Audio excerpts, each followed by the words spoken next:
You've been on the plane for 2 hours. Your lips feel dry. Your eyes are irritated. Your throat feels like sandpaper. You reach for your water bottle and wonder, why do I always feel like this on a flight? You probably assumed it was the recycled air, or the altitude, or just the stress of traveling. But the real reason is something most passengers never think about. And once you understand it, you'll never board a flight the same way again. The air inside a commercial airplane cabin has a humidity level of between 10 and 20%. To put that in perspective, the Sahara Desert has an average humidity of around 25%. The air you're breathing at 35,000 feet is drier than one of the driest places on Earth. And you're sitting in it for hours, breathing it, absorbing it, being slowly dehydrated by it, without feeling thirsty in the way your body normally signals dehydration.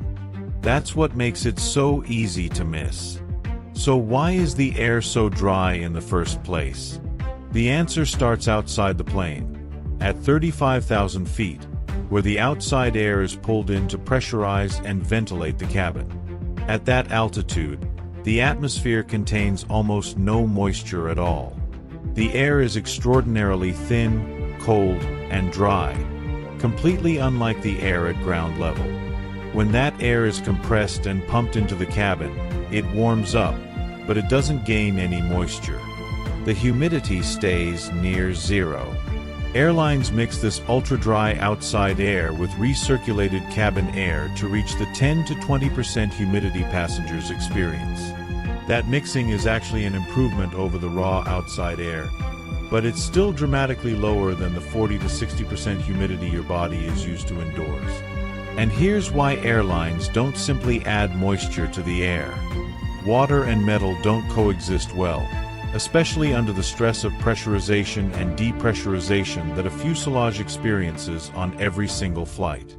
Higher cabin humidity accelerates corrosion in the aircraft structure, adds weight, and creates condensation inside the walls that can damage insulation and electrical systems. More humidity means faster structural degradation. It means heavier planes. It means higher maintenance costs and shorter aircraft lifespans.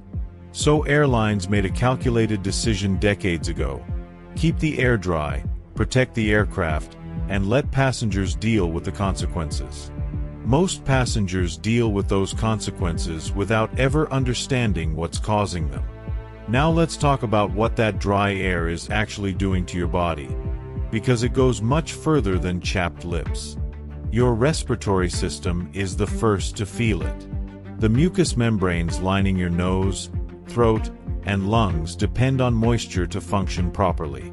They trap bacteria, viruses, and particles before they reach your lungs. They are your body's first line of immune defense. In dry air, those membranes dry out. They become less effective.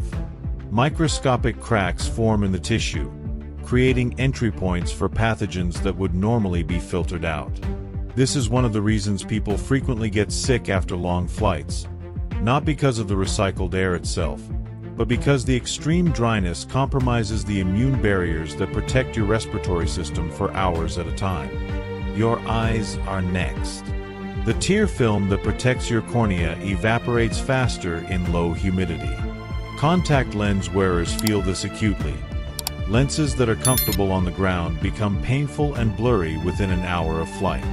Even without contact lenses, the irritation, redness, and sensitivity many passengers experience is direct evidence of their tear film failing to keep up with the drying environment around them. And then there's the dehydration effect that most passengers underestimate. At normal humidity, your body loses water through breathing at a predictable rate. In extremely dry air, that rate accelerates significantly. You exhale moisture with every breath. And in a 10% humidity environment, you lose far more water this way than you would on the ground. On a 10-hour flight, a passenger can lose up to 2 liters of water through respiration and skin evaporation alone, without sweating, without physical activity, just sitting in their seat breathing. And because the dryness suppresses the sensation of thirst in many people, most passengers don't drink nearly enough water to compensate. That dehydration explains almost everything you feel after a long flight. The fatigue, the headache, the brain fog, the heavy legs, the feeling that you need an entire day to recover. It's not jet lag alone. It's the slow, invisible dehydration of hours spent in air drier than a desert. There is one piece of good news. Some of the newest generation aircraft, specifically the Boeing 787 Dreamliner and the Airbus A350, were designed with higher cabin humidity in mind. Because both aircraft use carbon fiber composite fuselages instead of traditional aluminum, they are far more resistant to corrosion. This allows airlines to maintain cabin humidity levels of up to 16 to 20%. Still low by normal standards, but noticeably better than older aircraft. Passengers who fly on these aircraft consistently report feeling less fatigued, less dehydrated, and less irritated after long flights compared to older planes. The difference isn't in the service or the seats. It's in the air. So what can you actually do about it? The answer is simple, and most frequent flyers already know it, but rarely follow it consistently. Drink water before you feel thirsty. At least 1 glass of water for every hour of flight. Avoid alcohol and caffeine, which accelerate dehydration. Use moisturizing eye drops if you wear contacts or have sensitive eyes. Apply a thin layer of saline nasal spray if you're on a very long flight. It helps keep the mucous membranes moist and functional. These aren't comfort tips.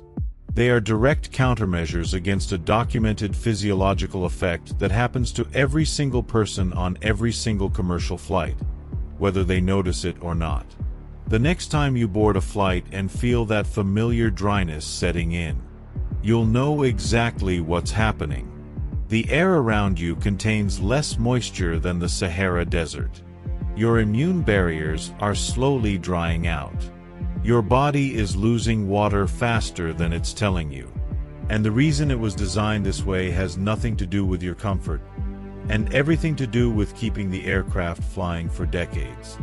You've felt this on every flight you've ever taken. Now you know what it actually is. If this made you see something you've experienced but never understood, that's exactly what this channel is for. Hit like. It takes 1 second and helps this reach every frequent flyer who has never been told what they're actually breathing. And subscribe, because the next video reveals another hidden system working on you during every flight. One you've never noticed, for a reason you'd never guess. See you there.